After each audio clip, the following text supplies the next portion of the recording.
And I can tell you, this is so important because, if you look at any of the research or any of the surveys conducted by the HR function, you will see that the biggest reason for job dissatisfaction is not salary.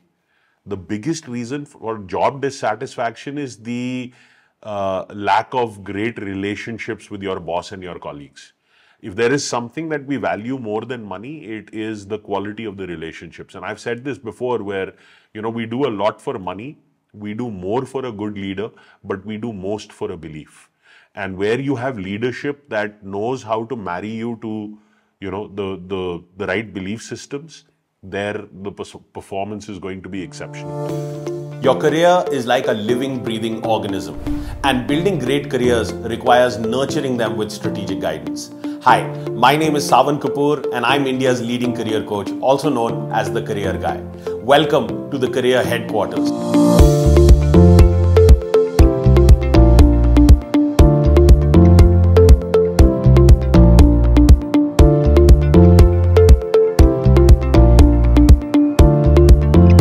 Most comprehensive career podcast on the internet, where I will bring you groundbreaking insights on everything career related. Whether you're seeking a career abroad or wanting to switch industries, whether you are entry level or a mid-career professional or a senior leader, I have seen it all. As an award-winning CEO of one of the largest and most profitable beverage alcohol companies, my career spanned 3 continents, multiple industries, and provided me with an accelerated roadmap to the very top. So if you want to build an exceptional career and 3x your paycheck, this podcast is for you.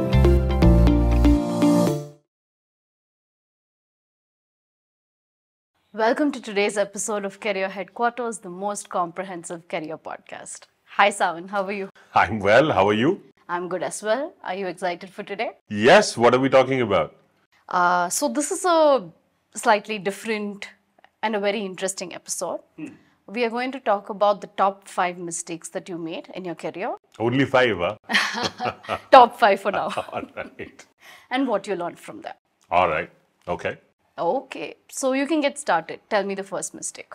First mistake, I would say, was not understanding the value of relationships. Okay. Typical as a hot-blooded young man as I came into my career, I think it took me some time, at least the first couple of years, to come to understand that fundamentally relationships are going to be more important than the knowledge that I had. And that needed to be ironed out because I think, I was somewhat angry, somewhat unhealed, somewhat egotistical. So, with normal things that coming out of your teenage years and going through college and then, stepping into the working environment, I needed to correct.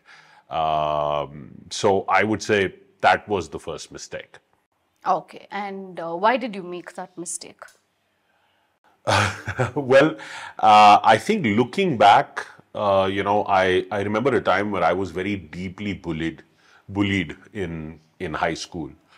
And that, created a certain amount of emotional scarring in me. That created some trauma because it went on for years. Okay. And,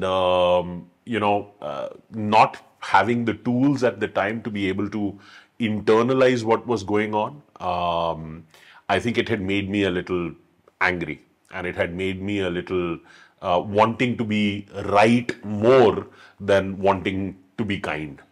So, it was something that I needed to deal with. Okay, and how did you deal with it? Frankly, I didn't have the tools myself to be able to correct that situation. I remember in 2003, 2004, my organization sent me for a personal development workshop. And it was a 7-day, morning to night, like morning 7 o'clock to midnight kind of a workshop. And I went kicking and screaming because I didn't see any value in it. Okay. And I was told that if I want to proceed further with the organization, continue to grow in the organization, then I must go for this.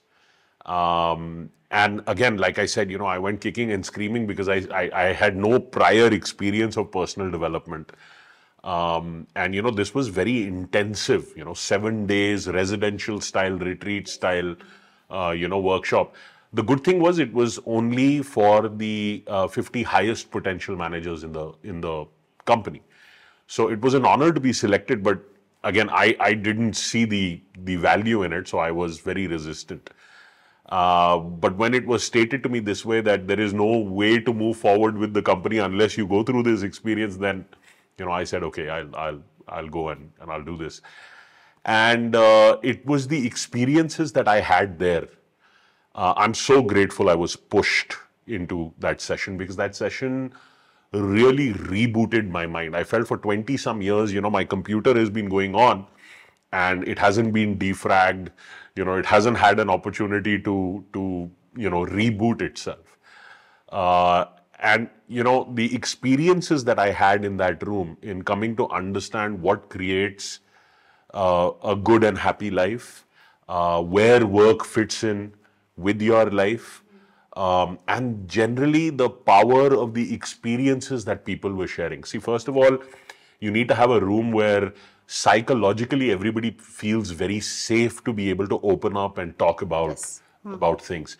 And I remember, in one of the first experiences I had in that room, I was grouped with 4 other people. And, one of the ladies in my group, she started talking about how she had been through rape. Okay. And the way she described it, I mean, it was just, a very heinous thing that had happened to her repeatedly.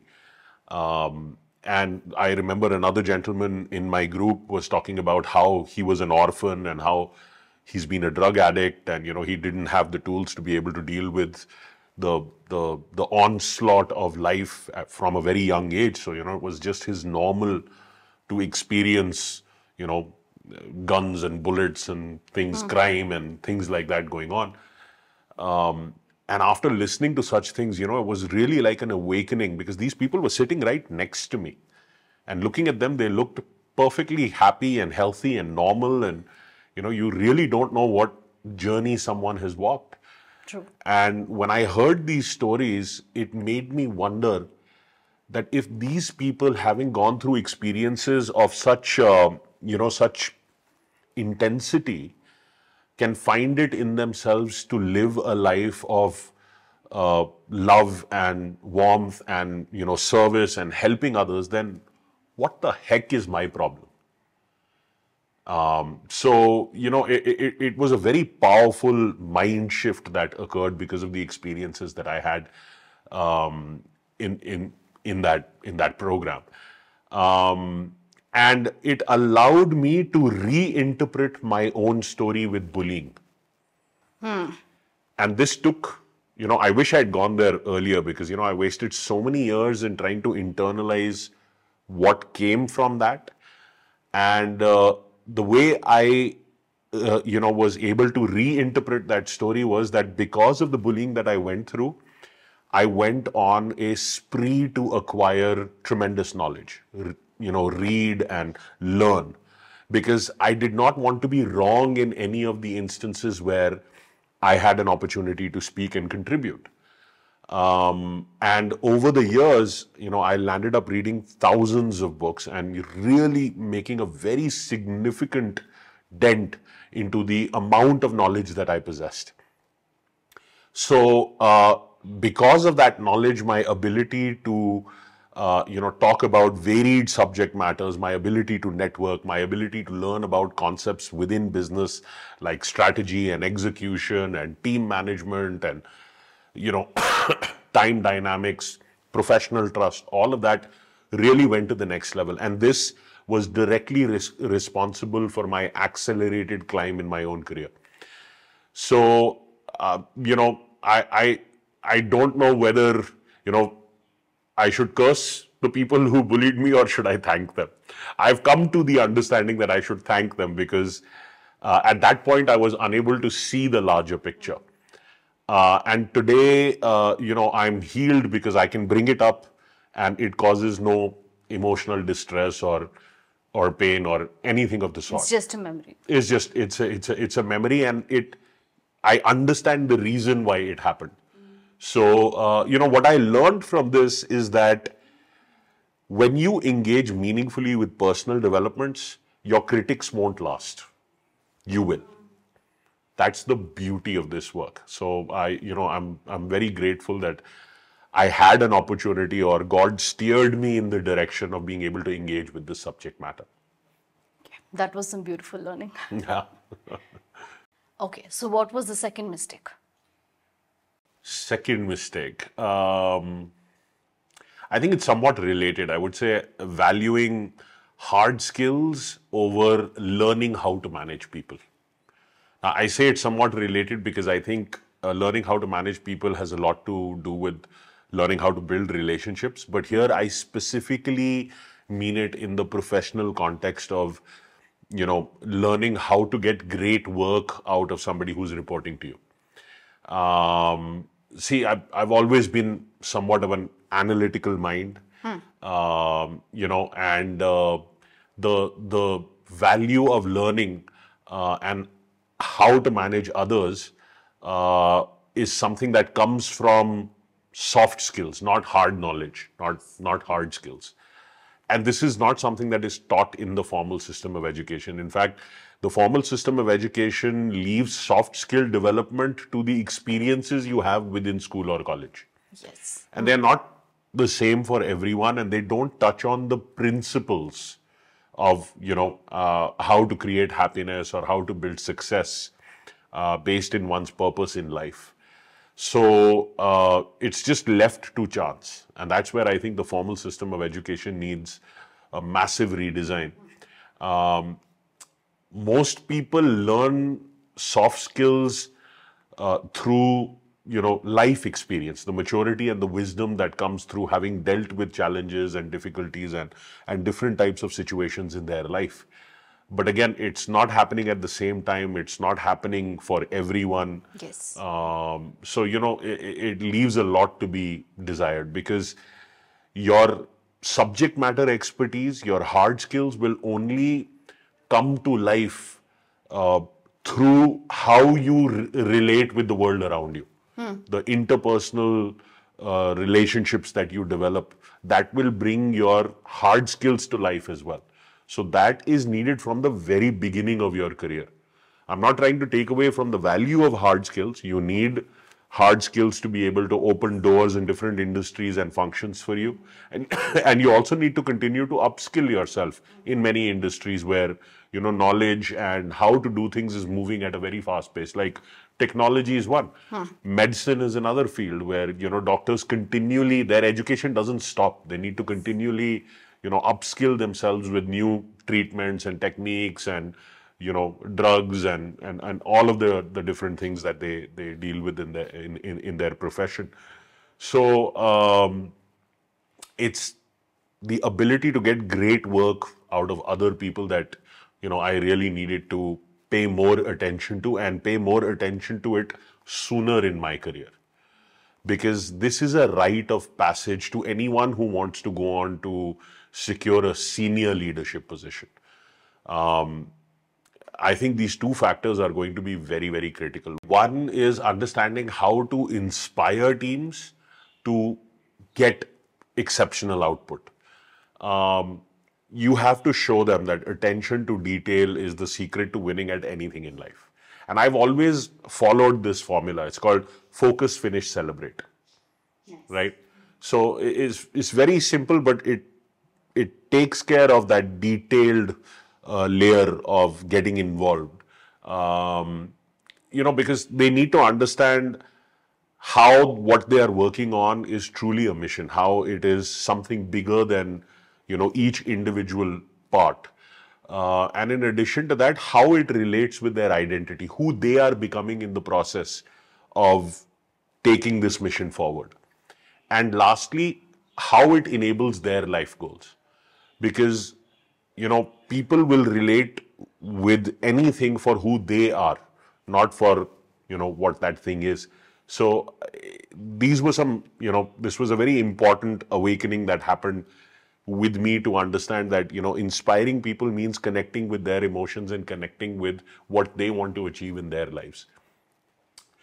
Another very critical learning in this journey was inviting everybody's input before you do the goal setting. So whatever goals you're planning professionally or, for a business or for a department or KPIs that you're setting up, you have to have input and vigorous input come in before those goals are decided. People must feel included. There must be a lot of debate and dialogue so that people feel heard. And then the logic can prevail in why a certain goal was set. But, without inviting that input and having a robust discussion around this, you will not get commitment to the goal. So goals create aspirations. But I can tell you, as much as they push limits, you also have to provide the resources to be able to cross the finish line. So goal setting is one part of it, but that robust debate also takes care of them being able to ask that, okay, if this is the goal that you're setting, these are the resources that will be required over this period of time, right? If you have to conquer pan-India sales and you need a sales force of 12 people, but the company is only providing you 5 people, then naturally the timeline will be longer. It cannot be done in the same amount of time. So all of those negotiations, for the team and the goal to come to life needs to happen in the way, input has to be invited for those things to be attended to. So I just have a question here.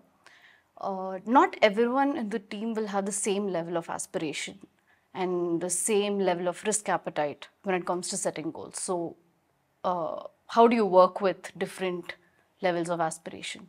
I think it goes back to who you hire. And for that, the leader sets the morale, the ambition. They are going to be that guiding force. But then you have to make the right hires. So as part of this learning, you have to understand who you're bringing on board, right? You don't want too much of a disparity in somebody who's just going to do the bare minimum because they don't deserve to be on your team. The leader really is the chief morale officer, constant support, showing that zeal in action, acting with positive urgency. These are the elements that are supplied by a leader. And, then they also have to get out of the way of a performing manager, right? You're hiring people, empowering them to do what they are good at doing, and then you need to get out of the way. So that was a second important area. The third would be developing the abilities to exert influence so that people can tackle adversity and resistance.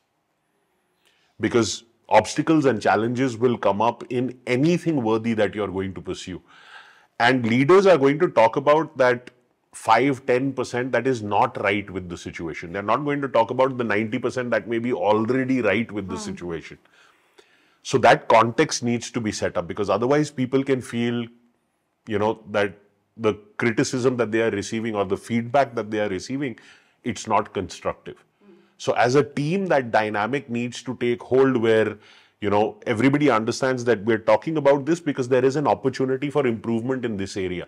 We're not talking about this to insult the team or demean the team or show them, small in any way, because there is a lot of good already happening. So this context needs to be reaffirmed again and again so that the team feels secure and they understand that, it's because we are chasing continual improvement that these are the discussions that are taking place.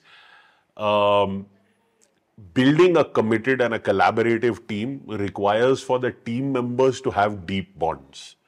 So trust has to operate at a very exceptional level within a team.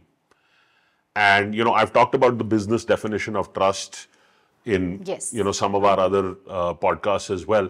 But I would say culturally, I've always adhered to this in my professional life. and I know we do over here, the needs of the business come first. The needs of what another team member may want of you come next, and your own needs come third. So when everybody operates with, that philosophy, then, the resourcefulness that you develop to help others becomes second nature to you. And then expecting help from others also becomes very easily facilitated.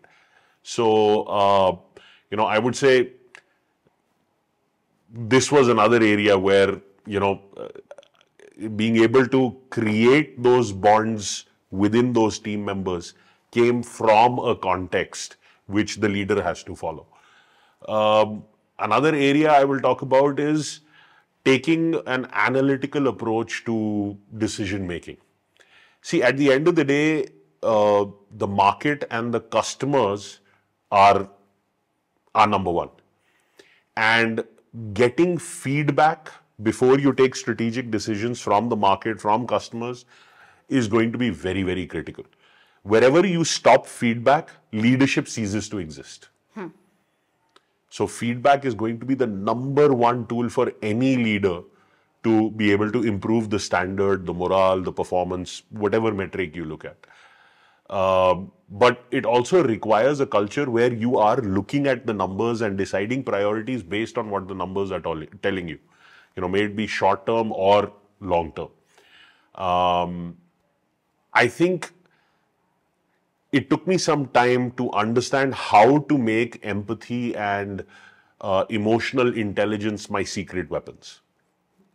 But once you make that switch, your ability to get great performance out of other people will improve drastically. And then you, at a personal level, have to be the most organized person in the office. Because, the ability to do deep work comes from having things in place. And if things are not in place and the same kind of clutter also exists in your mind, you are not going to be able to sit down and put in the focus and the depth of thinking that is required to get exceptional outcomes. And the last thing that I learned on this front was learning how to live with imperfections as you groom people. It's not going to operate on your timeline.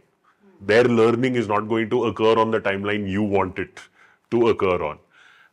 So learning how to be able to continue to groom them with a tremendous amount of patience is going to allow you to break through and develop another, great resource. But if you land up insulting people, or you land up being harsh with them, or don't have the leadership skills, don't have the patience to do that, you will land up going through a lot of attrition, going through a lot of turnover. People have to want to follow you. And I remember the leaders that I looked up to in my business journey, in my professional journey, the kind of allegiance that they were able to extract out of their teams was phenomenal. I mean, we really looked up to them as if they were, legends. And it was amazing to see how simple and how humane and how kind and, how driven these people were. That's the kind of individual we wanted to shape into ourselves. So, they had that patience to be able to teach us and allow us to learn at our own pace without sacrificing the business, which meant many a times that they had to step in, and they had to step in with the, a solution, and also not make us feel trampled in the process. So it was a phenomenal learning. But, I think these are some of the things that managers coming into the workforce today need to pay attention to, because this is going to be a very incredible rite of passage in anyone's professional journey, where you move from being an individual contributor to, someone who is able to manage a team. Because, being good at writing code versus being good at managing others who write code, They're two entirely different skills. Being good at sales versus managing other people who sell, two very different skill sets. So, All right, let's go to the next mistake. this is the third one, right? Yes. Okay. I would say this third one is not understanding the culture of a company fully before taking the decision to join them. And this one is a little difficult because I think there are a lot of limitations in understanding the culture of a company before you Yes. you take the decision to accept the offer. I remember when I was leaving Damon, I was leaving because, I felt my ambition was greater than what the company was able to provide me, though the, the culture at the organization was just amazing. The excitement and the enthusiasm, the work was very meaningful. The leaders were wonderful mentors. So, I was leaving for reasons of personal ambition. And I was very focused on improving my salary. And, I landed up joining a company by the name of Total Wine and More, and I just didn't fit with their culture. My salary saw a good jump, but, I came to realize that if you are unable to fit with the culture of a company, it doesn't matter how intelligent or how loyal or how hardworking you are. And this is what forced me to come up with a process of, being able to get much more insight into the culture of a company, into the ground reality of the company before you, accept the offer. Because, when you position yourself as a job seeker, you're going to put your best foot forward in the interaction you have with the organization because you want to get hired. Similarly, the company is also going to put its best foot forward because the company also wants to attract the best talent in the market. So, there is a limitation, again, based in the context of the relationship where a candidate starts to interact with an organization. So it made me really think about how to overcome that contextual limitation so that one could get true understanding of the ground reality of an organization. And I can tell you, this is so important because, if you look at any of the research or any of the surveys conducted by the HR function, you will see that the biggest reason for job dissatisfaction is not salary. The biggest reason for job dissatisfaction is the lack of great relationships with your boss and your colleagues. If there is something that we value more than money, it is the quality of the relationships. And I've said this before where, we do a lot for money, we do more for a good leader, but we do most for a belief. And where you have leadership that knows how to marry you to, the right belief systems, there the performance is going to be exceptional. So the only way to understand that ground reality is to create an appropriate context. It's to be able to look beyond the job description, because a job description on paper versus the actuality of what you'll end up doing could be two very different things. And, we get to choose our friends in life. Who we associate with in our personal lives is a decision that is entirely up to us. But we don't get to choose who we work with. And, there is an existing set of prevalent conditions in any workplace that you choose to join. There is an existing value system. There are existing people and personalities at play. And you don't get to influence that, right? So either you're going to fit in with that or you're not going to fit in with that. Having been burnt once at the hands of culture, because again, the company I joined, they were a growing company and it wasn't their mistake. I mean, it was entirely my mistake. They were not obligated to change just because I had arrived. I had chosen to join them. So it was my duty to fit in with their mission. And this is what forced me to really understand how to get much deeper and much more truer insight into the culture of an organization before one takes up an offer. So I would say that was the third big mistake. Okay. So let's go to the next one, the fourth mistake. Fourth one. I would say the fourth one is, I used to think hard work is everything. Okay. And I'm not trying to take away from the value of good old-fashioned hard work, but I think there was an opportunity for me to add consistency to my hard work earlier. And I think, that level of emotional development was still happening in me. It hadn't reached a point where my consistency could really, multiply the value of my hard work. So I would say that, in the early years, my work was still dependent on my mood for a fair bit of time. And, when it is dependent on your mood, then your ability to execute, your ability to implement will be lower. Because only when you're in that mood or when you're in that zone will you be able to do that kind of work. And if your implementation rate is lower, then, your outcomes will not be as effective. And that's what I call a job slave. Somebody whose work is dependent on their mood, thereby their implementation rate is low, and thereby their outcome effectiveness is also low. When you begin to develop that emotional intelligence, you begin to conquer your mood. Or you start coming from a place where you are so deeply aligned with what is your most important priority that it doesn't feel like work. You don't need motivation from the outside. So transitioning from becoming a job slave to more of a career expert requires the development of this emotional intelligence. And that is where, your work will not be nearly as dependent on your mood. Thereby, your ability to implement will be much superior. And thereby, the effectiveness of the outcomes that you will achieve will also be significantly higher. So you start transitioning into a career expert. And before you go to the next point, what were the practices that helped you reach a good level of emotional intelligence?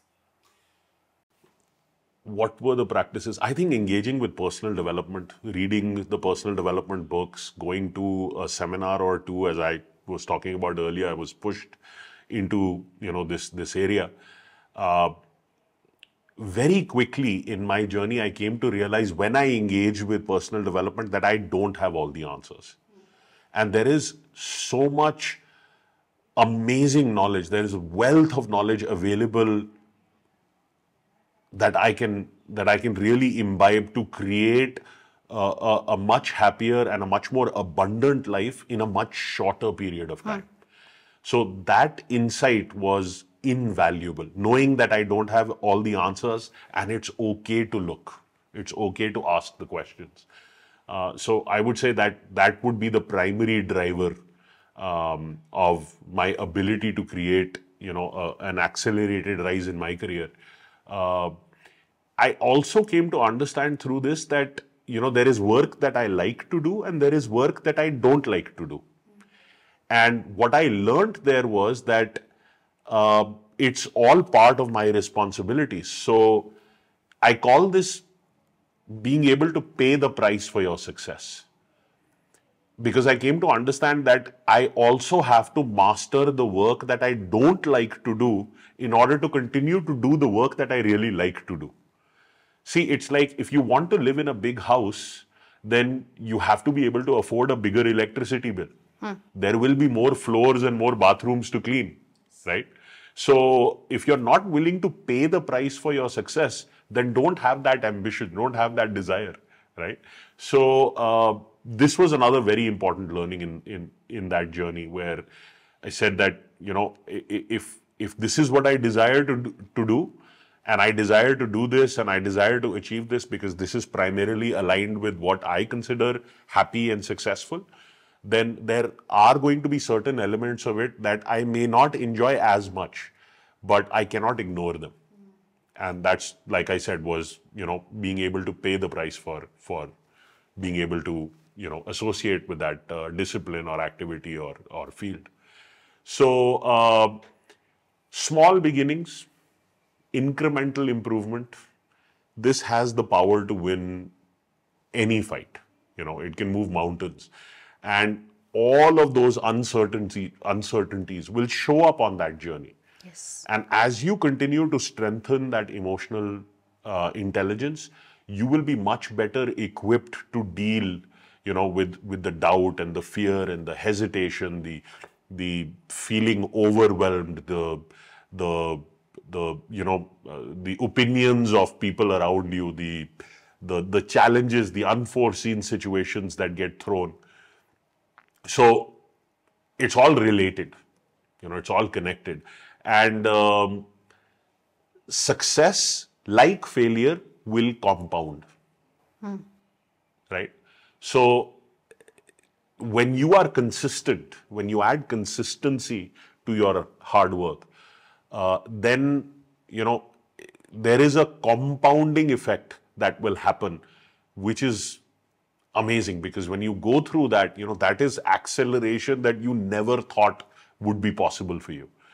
You gain momentum. Correct. And consistency sheds light on all of this, because success is not the outcome of a single decision. You want to create a profitable business, or you want to create a very fit physique, you want to create, loving, beautiful relationships, you want to create financial success through your career. All of this requires consistency. So, learning how to add consistency through emotional development to hard work can be a very potent combination. And that consistency took me some time to tackle and imbibe. So that would be the fourth mistake. Fifth mistake is not developing an inner circle of mentors sooner. And, knowledge flows from those who have it to those who don't, provided you're willing to listen. It's different versus money. Money in the economy will flow from those who value it least to those who value it most. But knowledge you have to have for it to flow to a source that doesn't have it. So, when you become successful, you are dealing with an environment that you have not dealt with before, especially early on in your career. So how to manage that success, how to manage your ego, how to understand humility. If you are able to learn these things from people who have walked that journey before you, you will have a significant advantage to remain successful. That's just one example of the power of first-hand experience. Because when you have that inner circle of mentors, they can guide you on how to deal with these first times. The first time you are managing through a recession, or you're going through a downturn, or the category or the business or the industry that you're managing is declining. You're going through regulatory changes. You're going through a spin-off, merger, acquisitions, IPO. For all of these firsts, if you have someone to be able to learn from, you're going to be in a position of significant advantage, because you don't have to recreate the wheel. It's very easy to intellectually appreciate a concept and comprehend it. And it's very difficult to, have a deeper understanding of that concept, because you actually went through it. And intellectual appreciation minimizes your ability to truly understand what will happen when you actually go through it. Because that first-hand learning of experiences causes you to deal with the doubts, the fear, the vulnerability, and the learnings that you have in that first-hand experience are going to be a whole other level that cannot be understood fully just in a classroom setting, right? So, and that is where, the value of mentorship, the value of having a coach or somebody who can guide you and steer you in the right direction can accelerate your progress multifold. So, that's one thing I wish I had done sooner, because the people who have done that R&D are the ones who will have the answers. And I wish I had engaged with even personal development sooner for the same reasons. I was pushed into it in 2004, and by that 2003, by that time I was already 22, 23 years old. I wish I'd engaged with it at 15, 16. I think my progress would have been yet more accelerated. Because this chain of teachers and students is an unbroken chain. Every teacher was once a student. So what they are asking you to give is what they have given to their teachers, right? And learning is going to require a tremendous amount of surrender, right? Your intelligence will get in the way because you'll question that teacher, right? So they have to be able to earn that right in your eyes. That is where your ability to surrender will be much better. And they are not asking you to surrender because their ego requires you to surrender. They're asking you to surrender because your application of that knowledge will become much easier. Yes. Right? So, I feel these were the people who earned the right in my eyes, the teachers that I learned from, especially in the personal development world. One, they had produced results in their own lives and their own careers. And it was multiple times of producing results that were repeatable, right? Second, their content is built at the leading edge of where the learning and the understanding in that field is right now. It's not just directionally sound. Like we know a lot about the human body and a lot about nutritional science that was applicable even 5 years ago, but it's no longer. We have smarter ways now to manage, fat loss and, to manage muscle building and things. So it has to be leading edge content. Yes. Like, for example, in the career world, we are now, dealing with the post-pandemic phase. Yes. We are fully in that new normal. So, it has to be leading edge content. The third thing is that the impact has to be achieved through their delivery. It has to be delivered in a manner where it lands and can be fully comprehended, because that is planting the seed for how it will be used in the real world. And it should be a practical and easy to adopt system. It shouldn't be too complicated, because what happens then is that, the student begins to lose the ability to implement. So naturally, some systems are more sophisticated than others, especially when you're dealing with, the career world, because it's a very competitive market, and it can be incredibly cutthroat. So that has to be taken with a little bit of pinch of salt. But in general, it has to be a practical approach that is easy to implement. It has been simplified from where it was earlier, significantly. So, this is what some of those teachers had that really allowed me to accelerate my own development. But like I said, it's the fifth mistake because it came too late. It came by chance. It didn't come by design. And I wish somebody had the conversation with me as a younger individual to say that you need to welcome this into your life consciously, right? So I think that would have made a huge difference. All right. I'm still observing and taking it all in. And I'm sure everyone's feeling this way. It's been a fun episode. I'm so thankful that we're only talking about my top 5 mistakes and not my top 500 mistakes. All right. Thank you so much for this episode. Thank you. Thank you for listening to this episode of the Career Headquarters, the most comprehensive career podcast dedicated to building exceptional careers. If you enjoyed this conversation, please share this with someone you think would benefit from the ideas and the insights shared on this episode. Don't forget to subscribe to the show on Spotify, Apple, Google, Overcast, Castro, or Breaker. If you want to learn more about building an extraordinary career for yourself, I invite you to come attend my free Power Up Your Career live workshop.